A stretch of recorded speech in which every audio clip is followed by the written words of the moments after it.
Um, Again, thanks, you know, for having me, and especially for the Jacob School of Music Office of Entrepreneurship and Career Development. And I'm really humbled to follow my dear friends, Melissa Nahn of Fifth House Ensemble and Afa Dworkin of the Sphinx organization. I've been a really big fan of the great work that these women are leading in our field, and I consider them both to be inspiring figures in my life. So I'm sure that you got a lot out of your time with them, and hope that this time together can be as helpful. From what I understand, I mean, you all are taking a major leap in engaging diverse communities throughout Southern Indiana and perhaps even across the state. And I really can't think of a better time to undertake this work in the wake of a very divisive election, and the tremendous amount of work that our society needs to tackle. Personally, I believe that the power of the arts and humanities can help us all see the commonalities between rural, suburban, and even urban populations, red and blue, white, black, and brown, rich, middle class, and poverty. And in many ways, what I always like to say, I think that we're all in the same boat, we're just paddling in different directions. And perhaps, again, it is the arts and humanities that distracts everybody, gets everybody's attention on one thing. And I really can't thank Jacobs and the entire Indiana University for taking on this work and sharing more resources that you all have in Bloomington across more parts of the state of Indiana. To the students specifically, I mean, I hope that all of you will consider a life of service through music in meaningful ways that adds value to the people around you while you're at IU and wherever your life takes you. My career really started with a search for a place to fit in, a way to explain the different strands of my cultural heritage, and how it was only by hitching my wagon to something larger than myself that I was ultimately able to locate a community and a purpose for my life through music. So instead of talking a lot about the organization I founded a decade ago and continue to lead as its executive director, Play on Philly, I want to talk about the journey Jacobs is taking today and the future picture this can paint for each and every one of you. So let me start with the strands of my cultural background that I'm still searching for and still tying together. So number one, the IU campus is what actually brought my parents together in the late or in the mid 70s. My mother was earning her MBA at the Kelley School of Business. My father was earning his master's in music at Jacobs. My mother was playing in like one of the 37 wind ensembles at IU. That's where she met my father in the hallways. But my father's a really good saxophone player, and he was in one of the top groups. My mom's a pianist and a flute player, and was in one of the other ensembles. And what brought them together really was their love of music, but also their respective backgrounds that I want to talk a little bit about. My mother, she grew up in the mid 50s on the south side of Chicago. And she was exposed to music through her mother and the Chicago Symphony when Andre Watts was featured as a soloist, one of the first Black soloists to perform with the Chicago Symphony Orchestra. And that made a really big impression on my mom, and encouraged her to take up music. My grandmother would frequently play music, jazz, classical mainly, in the house. All the way up actually to the morning she passed away. Would always put on a record of orchestra music right after eating breakfast. I'll never ever forget, in her living room. And when she passed away in that chair, still listening to music that we had put on that morning. That was her routine pretty much every day, going back to my mother's memory. And in the 60s, my mother was one of 7 students who integrated the Chicago public schools. And she experienced a tremendous amount of discrimination from the white students and families.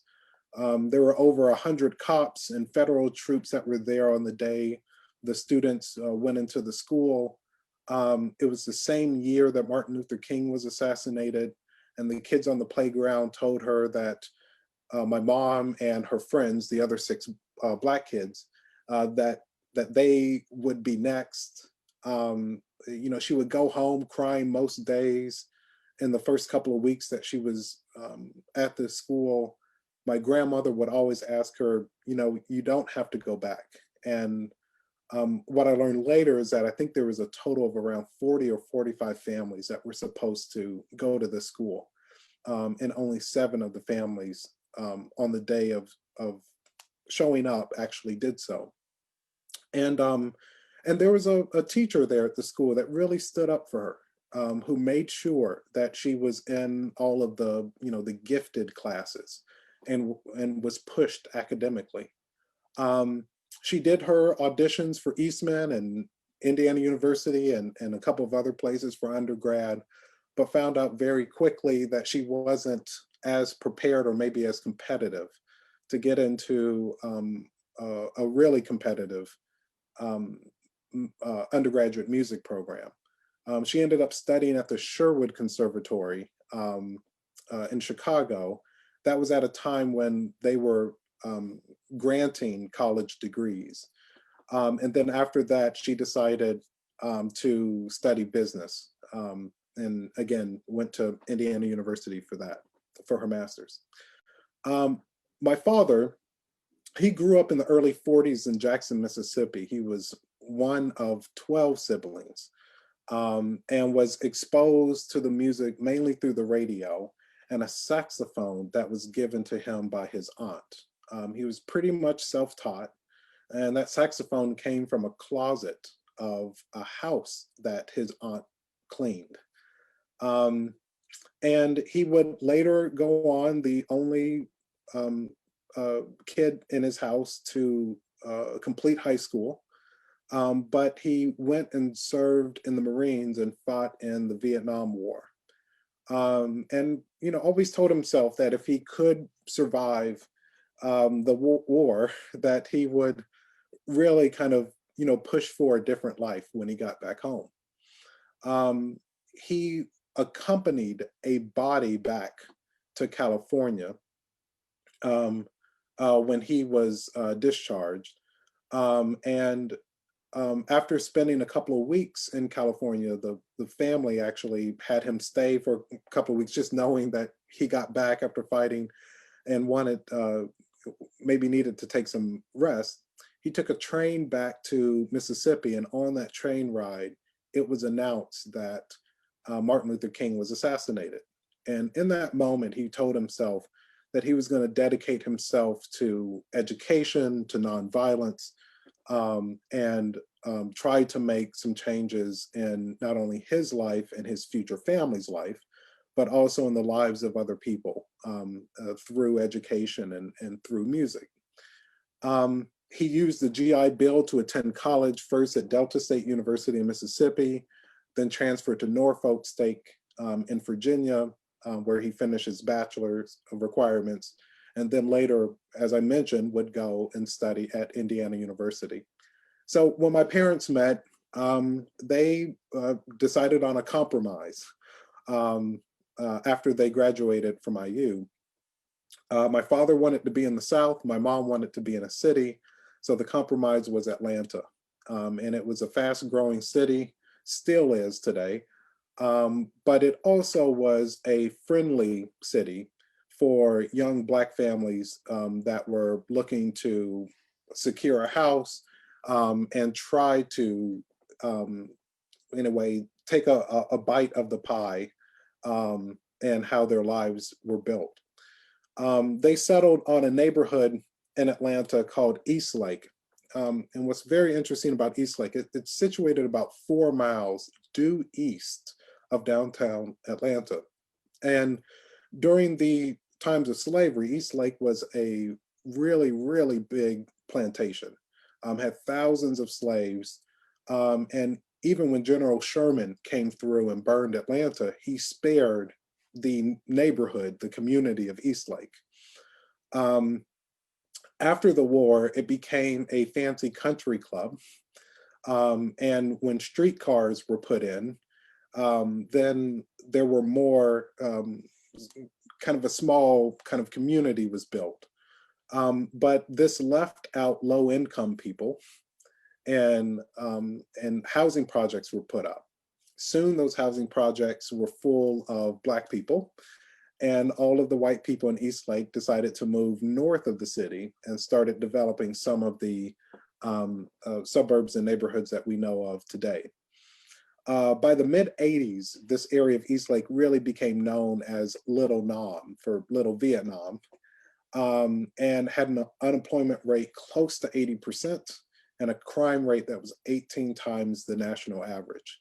So by the time I was a little kid in the early 90s, the Eastlake neighborhood was quite a challenging place. What was different for me and my family was really our involvement with music. And my 7 siblings and I, we were all expected to play an instrument. Now, half of us played, jazz instruments. Myself playing trumpet, my little sister playing percussion, and 2 brothers, one playing saxophone and one playing bass. The other half of the family, they played the boring instruments, like violin and viola and cello and piano. The jazz side of the family, we all took music seriously. We all studied it in college. And the boring side of my siblings, they all went into other lives. They make plenty of money and they're super happy with their families. And we'll say that it was really, music was my escape. I think all of our escapes from the environment that was immediately surrounding us. And I think a lot of this was due to the musical mentors who took the time to inspire me, and teach me and my siblings. And I guess maybe this is how it felt when my parents came to music, and music helped to transport them out of the environment that they were in with everything they had to put up with.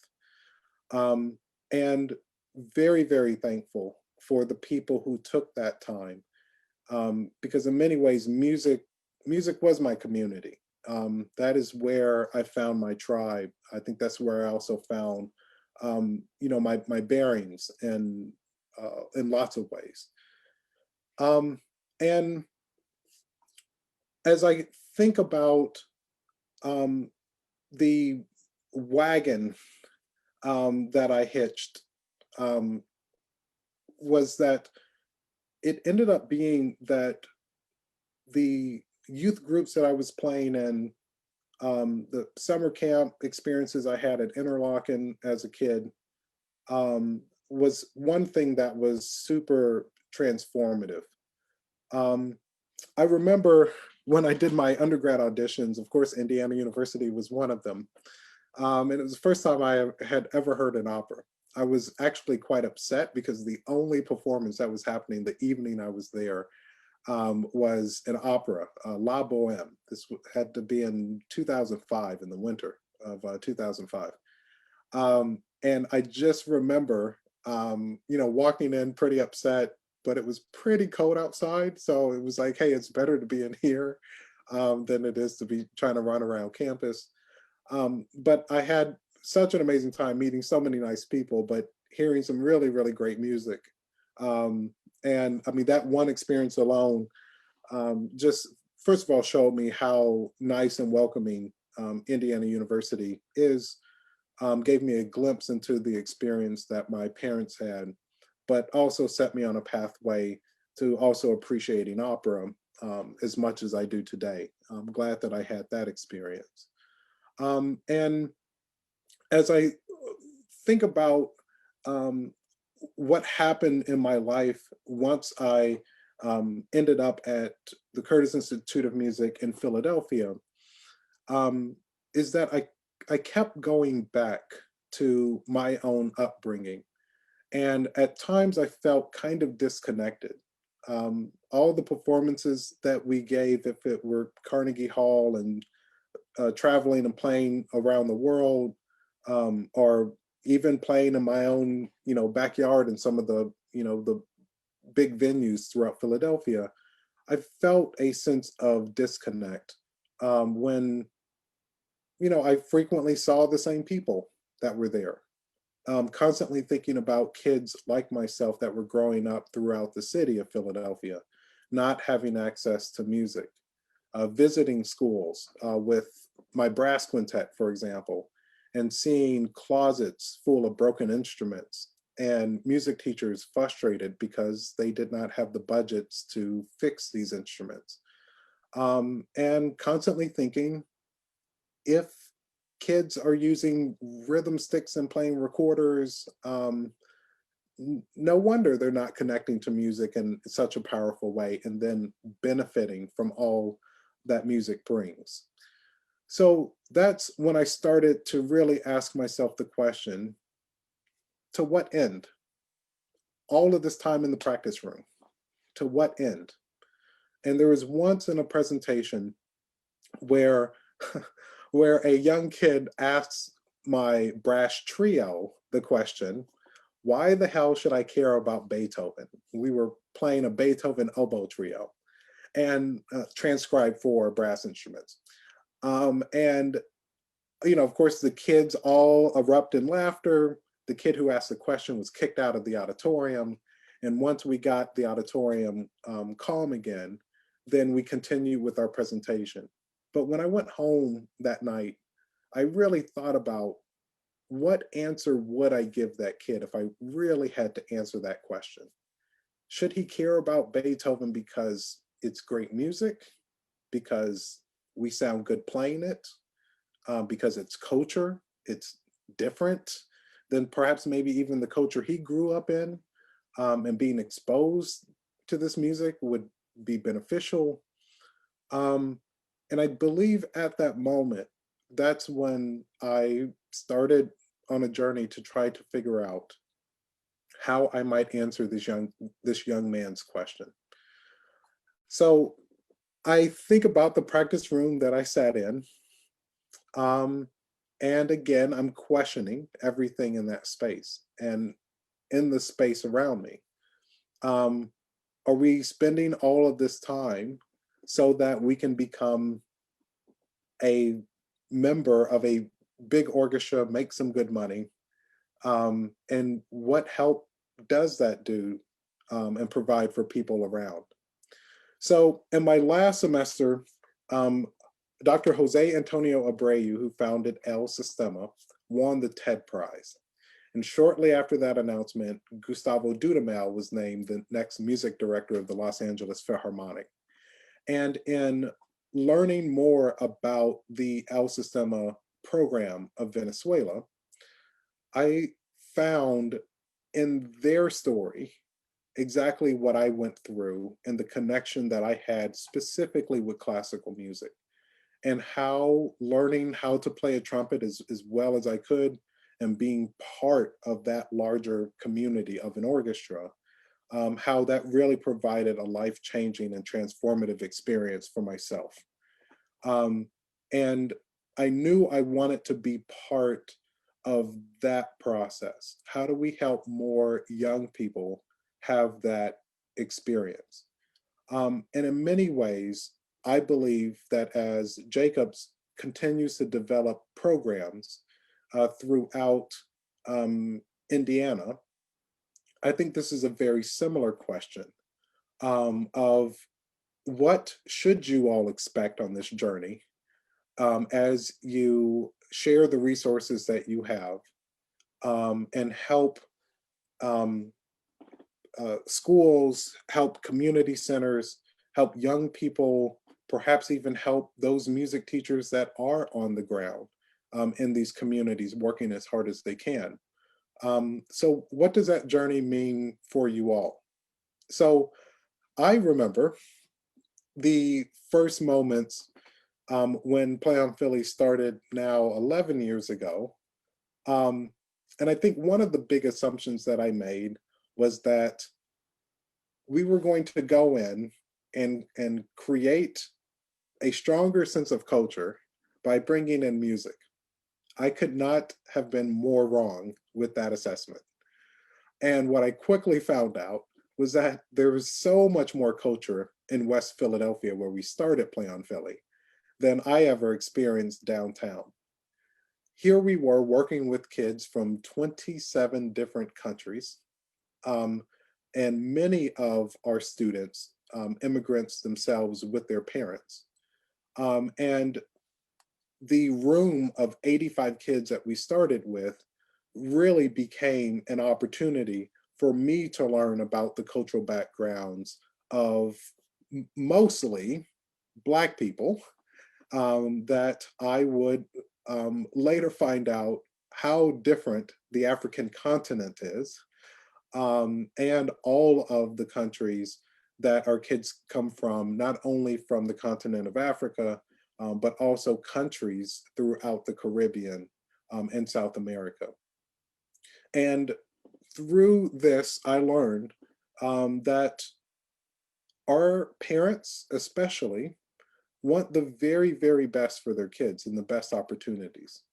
And they were very happy to sign up and commit to a program that requires 3 hours a day, 5 days a week. And at the end of the day, they are not necessarily looking for their kids to become professional musicians. However, they are looking for their kids to learn discipline, learn how to work in a team, learn perseverance, and even learn lots of hard skills we call executive functioning skills, things like improving their memory, their inhibition control, their attention, their focus. Um, and that very quickly found out that music could be a very powerful tool for their kids to learn those skills. And it was very similar the day I told my mother after I graduated, probably 2 weeks after I finished my undergraduate studies at Curtis, where I told my mom, I think I want to go in this other direction and develop youth music education programs. I thought she was going to be upset, thinking about all of the summer she drove me to Interlaken, all of the lessons she drove me to throughout the week. And what my mom shared with me is that, like the rest of my siblings, she and my father were not expecting for us to become professional musicians, but they knew it was going to be important for us to be part of something that was larger than ourselves. And that for them, being part of an orchestra or a jazz combo or a string quartet or string orchestra, like some of my other siblings, that this would be an opportunity for, again, me to be connected to something that could carry me beyond what my parents could provide. And in remembering that story, it came back exactly what our parents of Play on Philly and what our communities are also looking for. I would certainly say that as the work of Jacobs goes throughout, I believe it's called the Indiana Uplands, and other communities, it's important, I believe, to realize that parents and communities and those that are leaders in the community, they want to be able to use these arts experiences, these music experiences that you will bring in that same type of light, in ways to really uplift the communities. Um, I also would argue that I believe the arts and humanities are the best way for these communities to reach their full potential. And I think that is so much more than programs that might bring in jobs or even job training, that what you end up teaching young people and communities with music is a much more powerful tool. So as um, as time has gone on, in addition to the, the work of realizing what cultural engagement looks like, being able to stay flexible to embrace the cultural backgrounds of our students, um, and also to see how embracing those cultural backgrounds can also enhance what we all know as classical music. And I believe this is a central part of the conversation that my colleagues of color within classical music have been asking for, following the murder of George Floyd. The contributions of, of Black and Brown people, the contributions of different cultural backgrounds, if it's based on gender, gender identity, socioeconomic status. There's so many people that have a voice. And I believe in opening that voice as wide as possible will make our field healthier. As your work moves throughout very, very diverse places in Indiana, I believe that it is so important to embrace those voices. I think these are things that will certainly make the experience on campus in Bloomington even much more meaningful to students. And as those diverse communities have a chance to experience Bloomington, I think that there is a two-way street where there can be greater understanding of what Bloomington has to offer. It is not an elitist place. And then also it being an opportunity for you all to see how ordinary citizens of the state of Indiana, how they live and some of the challenges that they are dealing with. Um, so with that said, I think developing and maintaining relationships will be incredibly important. One of the central parts that also has made Play on Philly very effective. Um, and, you know, practicing these skills are things that will take, you know, serious time and commitment from the Jacobs School of Music in these diverse communities. Um, Focusing on building community through music, I think is one of the best things that the Center for Rural Engagement at Indiana University can do. I hope that as the projects that have already taken root, many more that are on the way, really grow and develop, that the entire Indiana University community realizes the value that Jacobs brings to their projects and strategies around the state. I also think it's really important to stay curious about how our world is changing. And I believe after we get through inauguration in January, um, I believe the road to bringing people together will be even more challenging.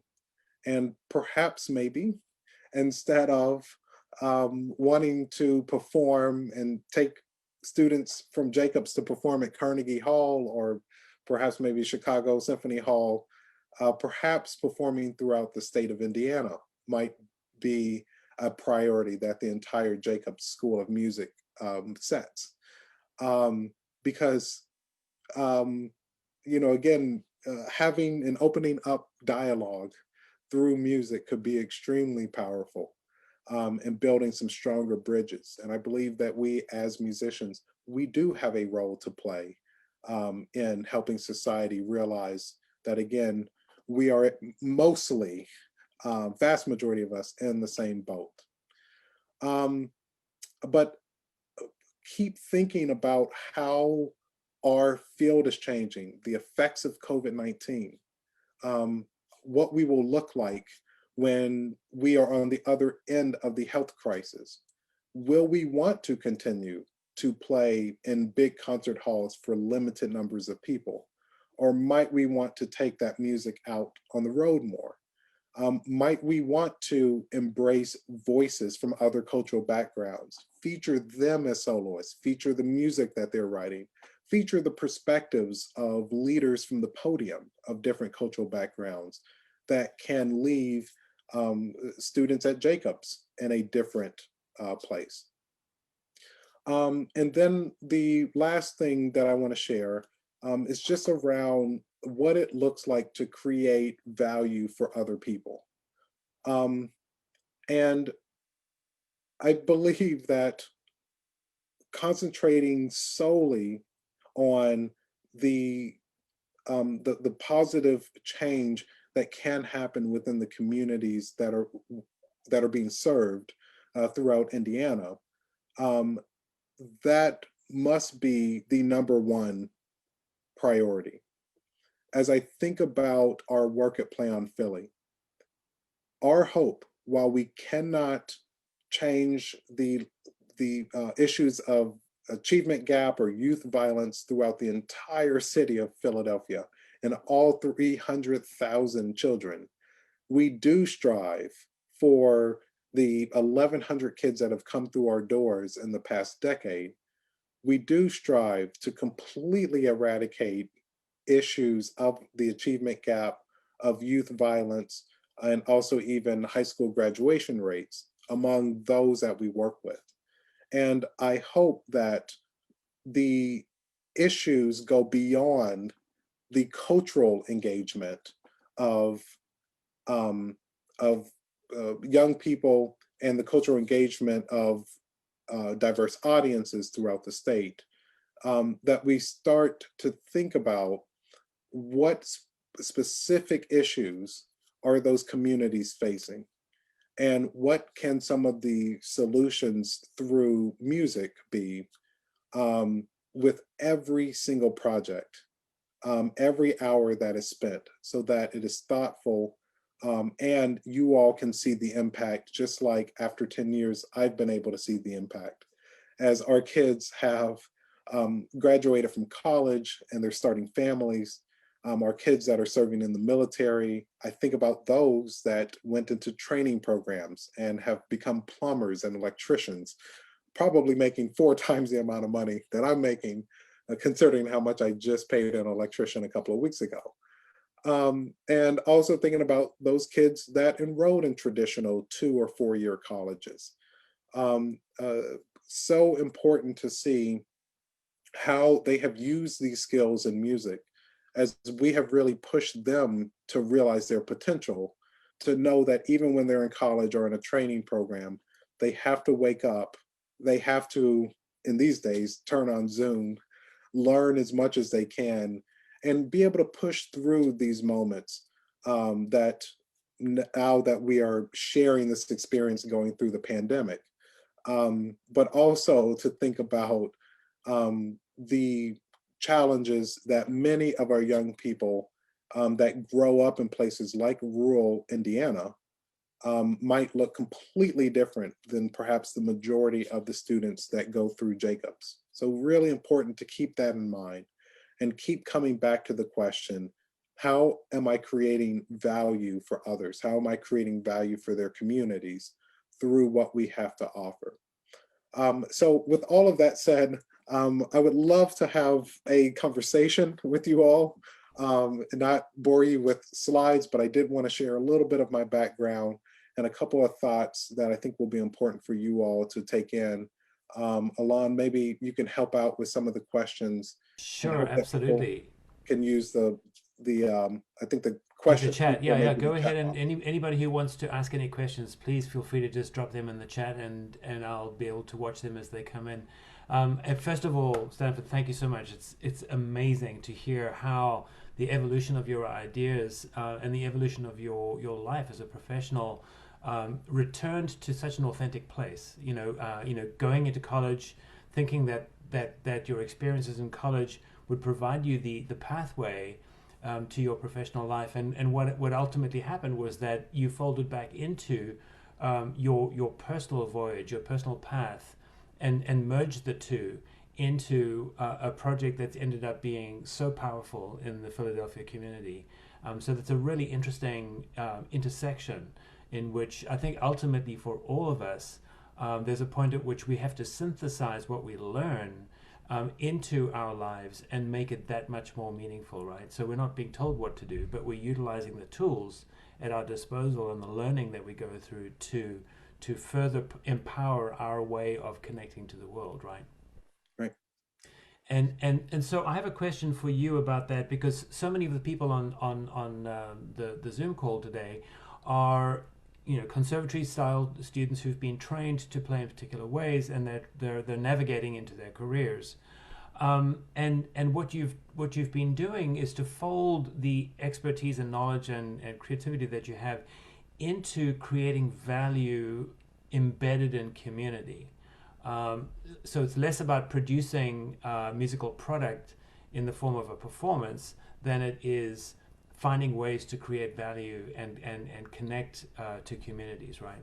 And in some ways, that's the voyage of discovery that we're on right now with the Center for Rural Engagement, and this idea of expanding our activities through collaborative relationships in communities in the Indiana space.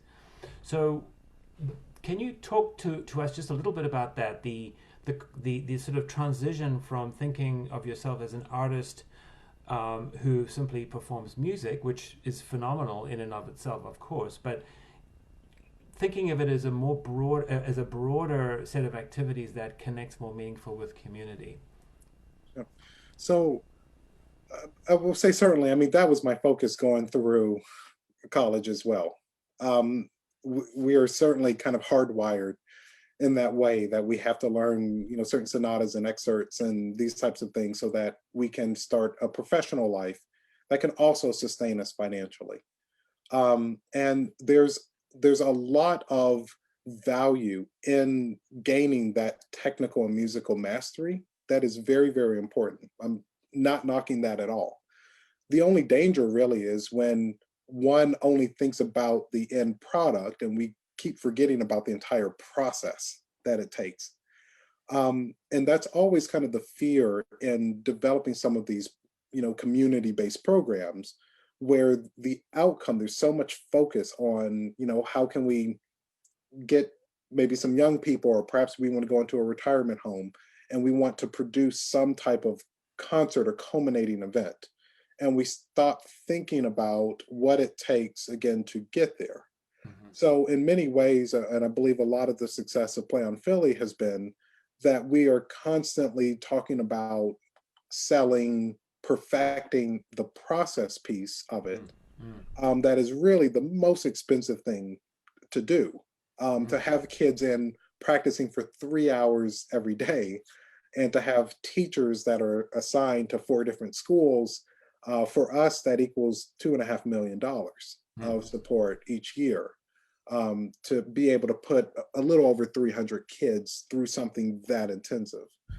Um, so I would certainly say that, just a focus on the process and a focus on the outcomes, I think really helps to boost the work. Quite frankly, I am more fulfilled doing that than I ever was doing a 45-minute performance, in an auditorium of a school. That still would send me home, like I described, scratching my head about like, how would I answer this kid's question? And today, what I would tell this kid, come join Play on Philly, come learn how to play this instrument, learn how to play Beethoven in a larger group. You'll learn everything about yourself. And I think what we teach are things like, how do you stop focusing on yourself and think about the entire orchestra? Think about the sound that needs to be created, which should be a motivating factor for putting me back in the practice room so that I can bring my best to every single rehearsal. But it's a very similar thing for, again, this young man, of being able to come into an environment where that is what, he is focused on, that bigger picture all the time. And I think when we lose sight of how our individual work connects to the bigger picture, I think this is when we get burnt out. I Yeah. think this is when we get discouraged. And in a time like the pandemic, since we don't have that connection, I think that hurts more than perhaps the lack of money that people are not earning. Um, so, so anyway, that's what I would. Yeah. So, and I'm going to switch gears completely. There's an interesting question from one of our listeners. His name is Dan Ling, and he's a teacher in Brown County, and he's living in a community in which diversity is somewhat limited. And he says here, this whole thing of who is he speaking for or on behalf of, and he says, how do I create a safe space and where students of color in our area can feel the room to speak. Perhaps you could address that as well. How does a teacher, living in a community, working in a community, with the recognition that diverse voices need to be at the table, and yet we're working in a situation in which that's to be honest, difficult to do. So, do you have any suggestions or ideas of how he can create that safe space in which there's a more diverse perspective given to the students? Oh yeah, I mean, I'll share from my own personal one. Um, Growing up playing music in my elementary school band, middle school band, my high school orchestra, and then of course the local youth orchestras, wind ensembles, and trumpet ensemble that I played in Atlanta. The summers that I spent at Interlochen, 5 summers up there, um, I can probably count twice when anybody took the time Hmm. to choose repertoire that was from my cultural background. I think it was at Interlochen we played one of Duke Ellington's. Um, I can't remember the name of the piece. Negro Folk Symphony, or Walton. Sorry. Oh shoot, not Walton. Um, I'll think about it 1 second.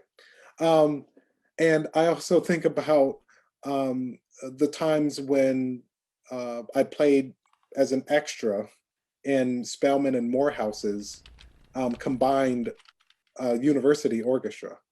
And that director, Dr. Duckett, was very thoughtful to bring in and engage Black soloists. Hmm.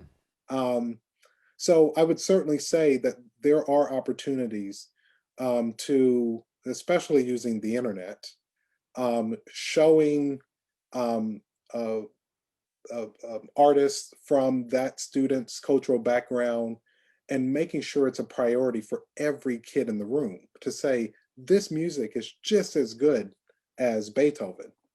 And as a young music student, I would have believed it. I also believe it because I think it's true. And same thing, even at the collegiate level. I really can't think of a time, even at Curtis, where we played a piece um, by someone of color. And I don't think in my 4 years, other than Roberto Diaz, the president, who is Chilean, I can't think of another soloist that we had or one conductor, Miguel Harth Bedoya, that were of color. And Wow. again, what message does that send to me?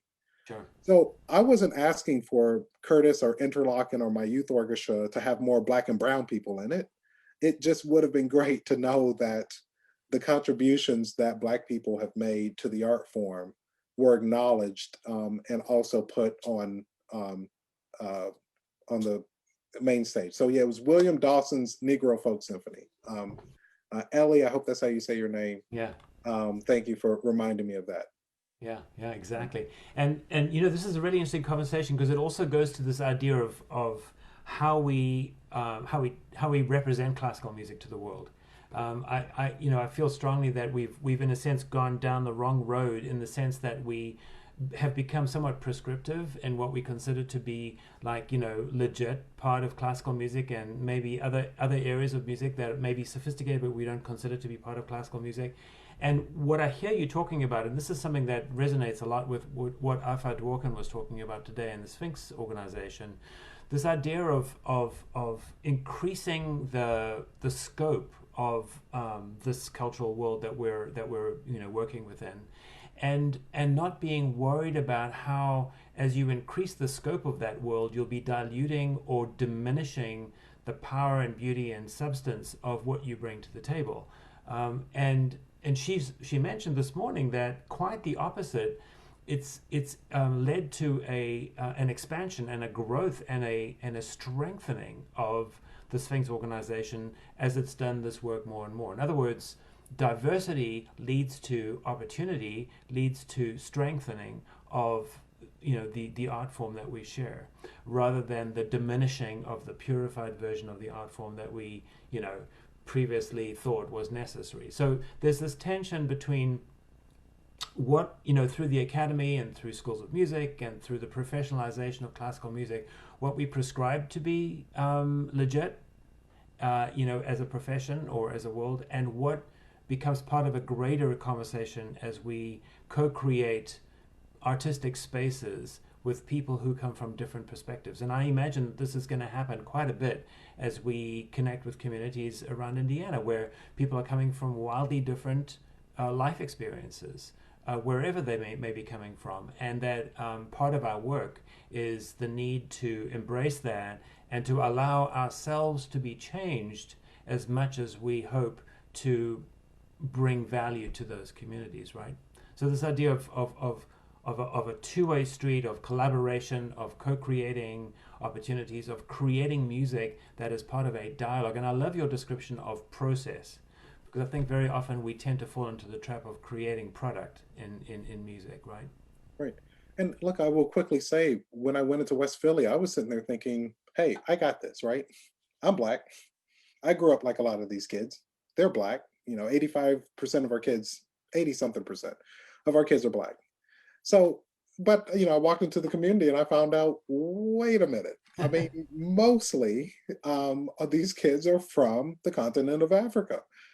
And I have like no connection to our Ethiopian kids and Nigerian kids and Kenyan kids, our kids from Somalia as well. And it's been an education for myself. So I think that we all have work to do, and being in the mindset of really embracing kind of the cultural differences. And look, I mean, from that one, I'm just talking about race and ethnicity. I'm not talking about if there are people in our community that identify as so many other kind of cultural groups. So again, not just limited to race. And I think that we all need to be in tune with that, because every decade of my career and what I've just experienced in my first decade out of college, um, there are new definitions, there are new groups of people that want to be heard. And 10 years from now, there's going to be new definitions and new groups of people that want to be heard. And if we don't learn how to work those muscles of identifying those issues, we're going to be in the same problem. Yeah, right. Next time there is the equivalent of I hate to describe it this way, but the equivalent of a George Floyd blow up in a different community, could be the LGBT community, where then we find out that without a doubt we have been ignoring those voices. Right. That's really Um, interesting. I think that's a really interesting point, because I think what you're suggesting, and tell me if I'm wrong, but what you're suggesting is that we have, as you say, get those muscles going in being responsive to the world, and being responsive and empathetic to the world, rather than being again, sort of just falling into habits. Do you know what I mean? It's sort of learning how to be responsive to what's happening in the world, rather than expecting to know what's happening in the world. right. And there's another question, and this is an interesting one from Carl Weinberg. He's talking about the tension between the need, to Jacob School of Music is a higher education institution with a mission to educate and provide a pathway into high-end professional opportunities. So there's a recognition that there's a relatively small community of students who the Jacob School of Music primarily serves. And then you have the greater objective, which is to expand opportunity, inclusivity, access to classical music on a much broader scale, to communities. So do you feel that there's a tension between the two, or do you think that they may be, what's your response to that? Yeah, I do think it's a tension, but I will say, Alon, we are of the same mind, meaning that I believe an institution can still train its students how to play great, how to interpret music and use their ears and all this other stuff. I think you can do that. And you can also equally encourage those musicians to be in tune with the community, be in tune with the world around itself, to be able to be flexible, so that in moments like we're experiencing now, we don't shut down. But again, we have those muscles to flex of saying, how do we think about our role differently in a pandemic? How do we still make our music heard? And perhaps how might we even still be able to bring in some money and support ourselves? Lots of questions there. But I think there's a missed opportunity when any institution, any faculty member, any staff member thinks that the only thing Jacob School of Music or the Curtis Institute of Music or the New England Conservatory, that the only thing that they are supposed to do because of their mission is to train somebody to play at a super high level. You can do that. I did it.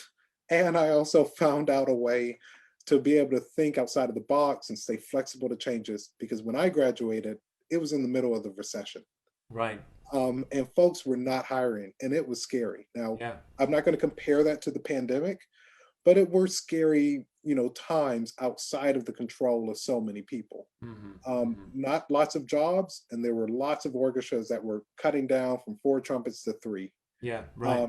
And many of them who have stayed at three trumpets, even though Yeah. all of the And gains. and I'm really glad that you mentioned that, because I think you point to something else that is sort of almost deeper within the world of the arts, is that if we don't consider ourselves to be cultural entrepreneurs, if we're not constantly thinking about the why behind what we do, and we just focus on the what we do, we lose our opportunity to be creative, innovative, impactful artists.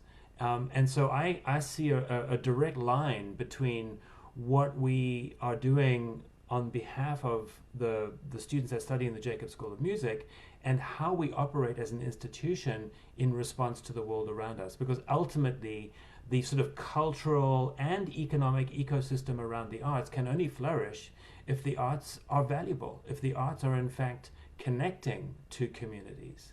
And so I love the work that you're doing, because it really brings that conversation into the midst of what we're trying to do as educators.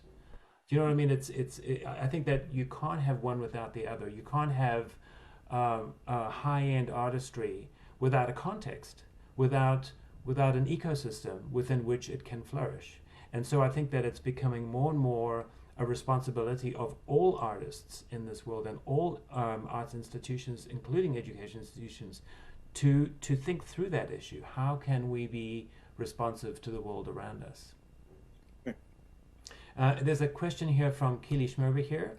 Do you have any suggestions as how I can build community through music for people with disabilities, a population that can be very underrepresented?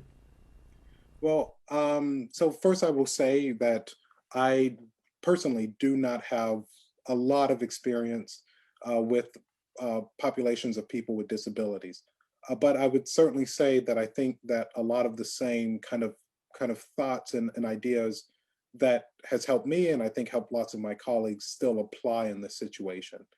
I think it is important to understand, first of all, what how do you define the problem that people with disabilities have that music can help?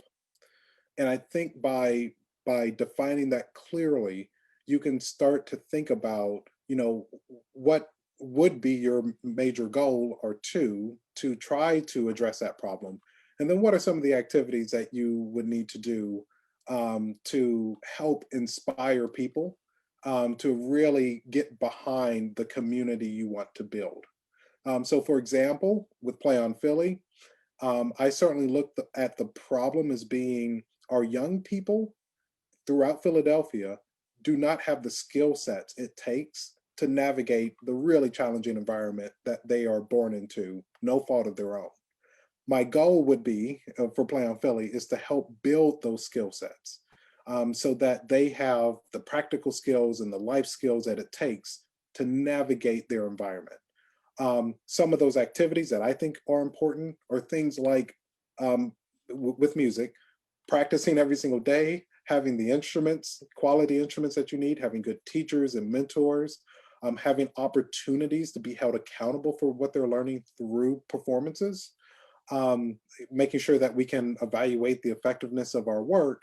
And then, of course, over time, how those activities help shape back to the goals that I have. So I would certainly say, again, by defining what those goals are for communities of people with disabilities, it helps people to then, once you're able to lay this out very succinctly, then it becomes easier building that community. And for me, the community, I need a principal, I need a school building, I need parents that like trust me that I'm not going to like mess up their kids.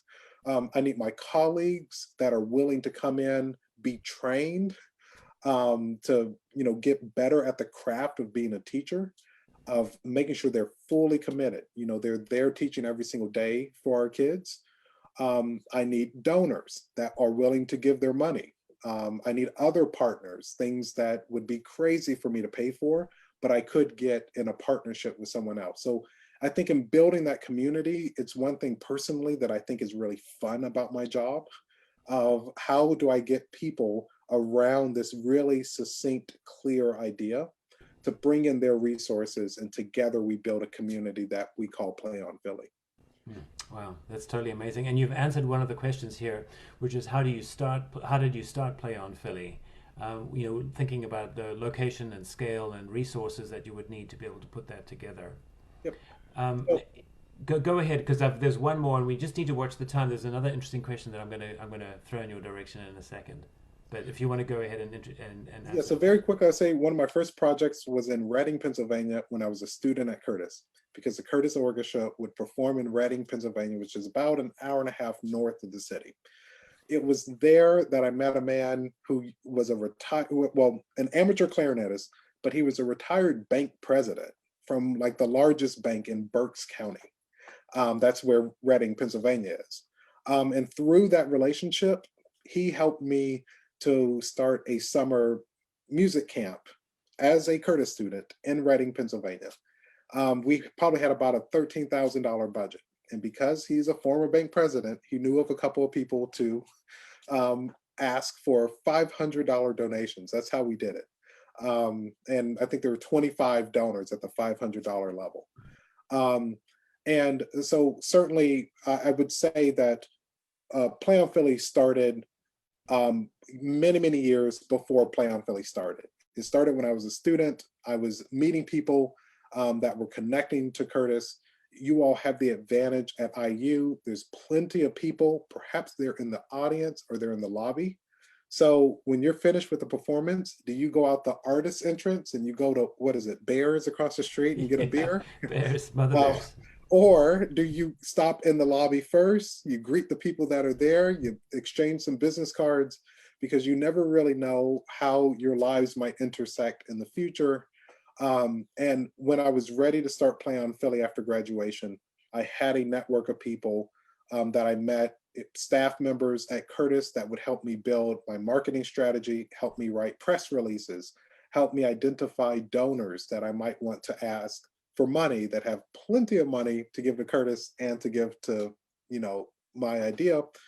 And then, of course, other relationships in the community, because I was doing outreach in the schools and involved in even freelance work. I had access to the names of potential teachers, and then also other potential partners that I would need to build Play on Philly.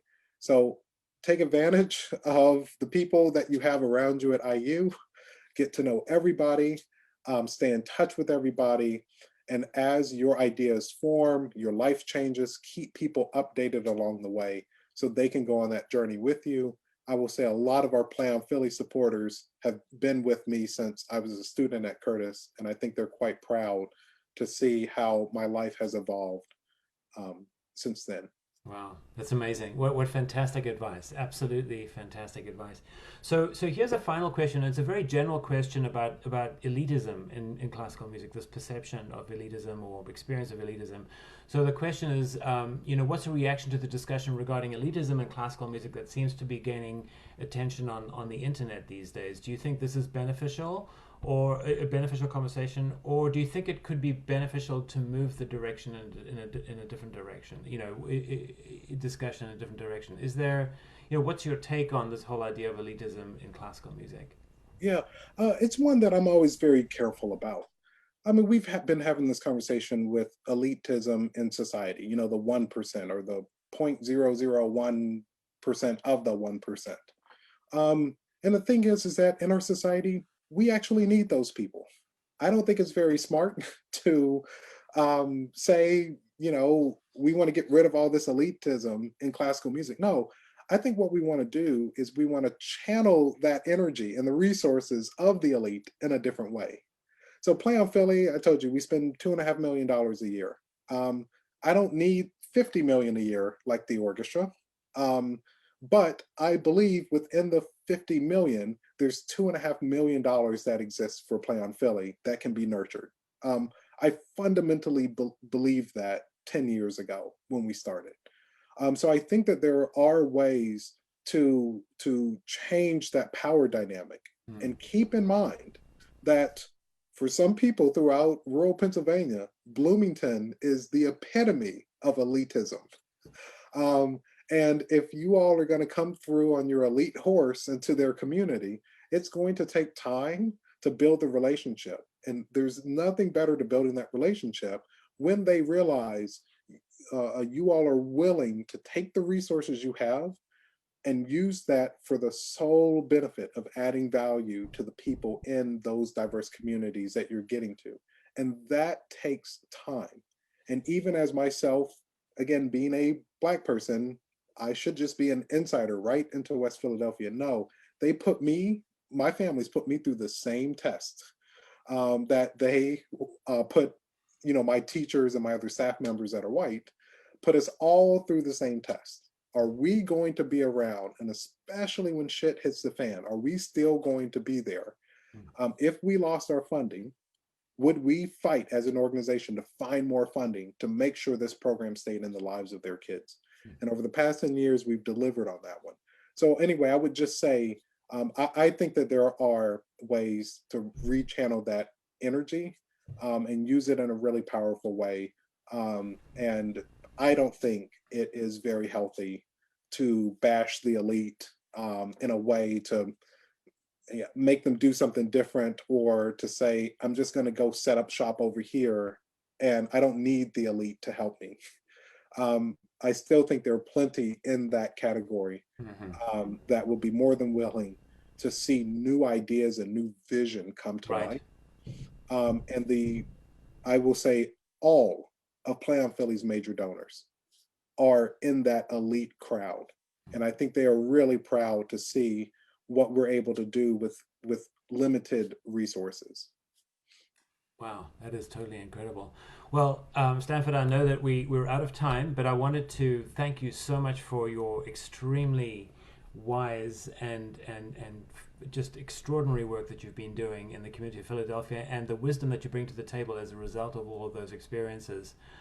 We hope that we will continue our conversation with you as we embark on this new journey in the Jacob School of Music, and just what a great way to end this summit. We've had three, as you mentioned at the very beginning, we had Melissa Nunn, and then we had Ava Dworkin, and now you bringing very different perspectives to the table, and yet all three of you weaving in together a very useful way for us to think about what we're going to be doing going forward. So thank you so much. I want to thank everybody who is part of the conversation for being with us as well. And again, I want to, talking about funders, I want to thank our funders, the Center for Rural Engagement, especially the Center for Rural Engagement, because they're such a phenomenal organization on campus doing great work. So once again, thank you all, and thanks, Stanford, and we will be in touch. We will continue our conversation as time goes on. All right. Thanks. Take care. Stay Okay, safe. thank you so much. Take care, everybody. Bye-bye.